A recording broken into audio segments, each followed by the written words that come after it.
This happened in Mobile, Alabama in 2008. One afternoon, some friends and I decided to make a homemade Ouija board. We tried it out a couple of times, but nothing seemed to happen. A few weeks passed and a friend, who lived with me at the time, and I were looking at some photos of us at a club on my computer. We started to talk about how some orbs appeared only around us in the pictures. Then we got on the subject about ghosts. She got up from the computer and sat on the couch with my brother. When I got up and walked toward them, my computer screen suddenly shut off and turned back on. Then the light next to the couch faded and turned a darkish red. Everyone got the chills. We shrugged it off until a few days later. I lost $100 that I had sworn I put in my dresser drawer. My mom and I looked everywhere around the house, including countless times in the drawer. Then out of nowhere my mom found my money in the same drawer on top of everything in it. I was starting to think that we attracted a ghost through the Ouija board. My suspicions were correct when one morning my favorite stuffed animal was missing. I thought maybe someone was playing a prank on me because I knew I put it in my mom's room next to the bed. I looked everywhere and still could not find it. I asked my friend, who was in the shower, if she moved it. Of course, she hadn't. I became so frustrated. I knew that it had to be because of something paranormal because these things did not occur until we made that Ouija board. I decided to take the Ouija board to the dumpster and get rid of it for good. When I walked back inside, my friend was out of the shower and said, "I found your stuffed animal." I asked, "Where was it?" She replied, "Oh, I saw it when I got out of the shower. It was right next to the door in the empty laundry basket." My heart dropped. Nothing strange has happened since. This happened around 2002 in Potsdam, Germany. I was 11 and this was my first experience. My sister, who was 12 years old, decided to try an Ouija session with little self-made cards on which the letters were drawn, a table and a glass. She and two classmates were in the living room of our little apartment. My mother had an Ouija experience when she was young and was fine with my curious sister's idea, and she took me and my little brother to the kitchen to not disturb my sister. We waited for some minutes in there. I stared lazily at the door to the corridor. The door was mostly glass and I could see everything that was going on behind it. Then I saw a person walk past the kitchen. He could only have come from the living room and seemingly was heading for the exit. I was puzzled. First, the man was pitch black and as tall as an ordinary grown-up. Second, there was no audible sound of the living room door, nor footsteps. He could not have been there. I brushed it off. I believed my mind was playing tricks on me. Then my little brother, who sat across from me, asked, "Did you see that shadow, too?" I was astonished and we shared impressions. Shortly after that, my sister and her friends came into the kitchen and stated that the session just ended because the spirit left.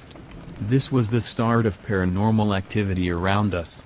Even as we moved on to another house it went on. Because of my sister's innocent curiosity in the Ouija board, our home became haunted. It started, in most cases, when it got dark and our parents went to sleep, so they never witnessed anything and thought we were kind of nuts. It was hard. Lights switched on when my sister and I headed for a dark room. That was actually polite of the spirit. There are many things, from shadows, to lights going on and off, to knocks on doors, to doors that flew open, to footsteps and cold spots. There was also an extremely nasty smell in one of the bathrooms. It came without warning and quickly left. It was clear that this was no normal smell that you could imagine existing in the bathroom. It was like something foul had lain in the tub for a long time. Once, something pushed on my mattress from beneath while I was lying on it and reading a comic. When we were 16 and 15, it all ended because we started to ignore every unnatural occurrence. We had no nerve or power left to stand any more of this game. Fortunately, the spirits cooperated and I haven't seen or felt any more paranormal activity. I was about 12 or 13 spending the night at a friend's house, goofing around with the Ouija board with him and his sister. We were getting all sorts of gibberish plus words spelled out, just kind of scaring ourselves for fun, not taking it very seriously. Then we got the message, "I can see you through the window," and then "I can see you through his eyes," or something like that. There was just a small window in the basement room where we were, and just the backyard and woods past the driveway visible through that window. We asked it more questions and it said, "I'm under the car," so we somehow got up the nerve to go out with a flashlight and peer under the car, where we saw a huge black stray cat hissing. We ran inside freaking out, and at that exact moment, the power failed and all the lights in the house went out. We just about actually shit ourselves. Few minutes later, the power came back, and we sat up until dawn the night scared and never played with the board again. Last year my best friend and I decided to experiment with a Ouija board, just to see if it worked. We made our own out of paper and used a regular drinking glass as a pointer, so we were pretty skeptical.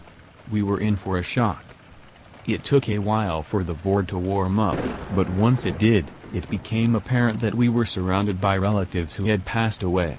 The glass moved extremely slowly and there was nothing scary being said or done. However, halfway through our session, two of our other friends came bursting into the room laughing and joking. Once they calmed down, we got back to the board. This time the glass moved extremely fast. We could hardly keep our fingers on. It started spelling out names and words without us even asking questions. The words spelled out included murder and lust. We ended the session immediately as we were pretty freaked out. After that, everything went back to normal for a few days, but then I started waking up at 3 a.m. every night with an unexplainable feeling of dread. This waking up continued for a few weeks and I started becoming depressed for no reason. Then one night at about 1 in the morning, my friend was walking me home. As we were walking up the road, he claimed he saw a black figure of a man leaning on a fence staring at us.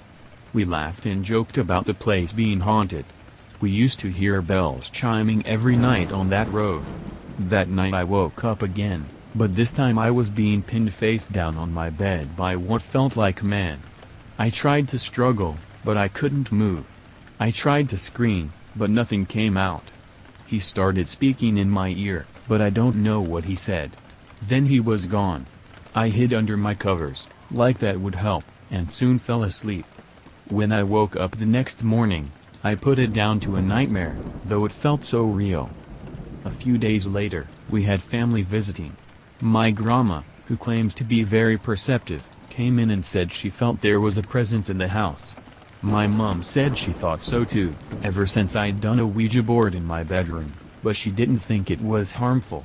My grandma disagreed and said she thought it was evil. The next bit is really hard for me to explain as I don't really know how I felt. As they were arguing, I began to get the same dreadful feeling I had so many other nights, and I began to feel something was wrong. It felt as though I was being pulled into a tunnel further and further away from the room I was in. I tried to tell my mom I didn't feel right, but I couldn't make myself talk or move. It felt as though something was trying to control me. I finally managed to make myself talk, but I screamed it, "There's something wrong with me." The next thing I knew, my sister was beside me, hugging me, and I was crying and shaking uncontrollably. My family said I'd had what looked like some kind of seizure. We got a priest to bless the house, and while he was doing so, all the pipes in the house made a huge screaming noise. They didn't stop till he'd finished the prayer. After that, everything went back to normal. I still can't explain what happened to me. It scares me to think of it.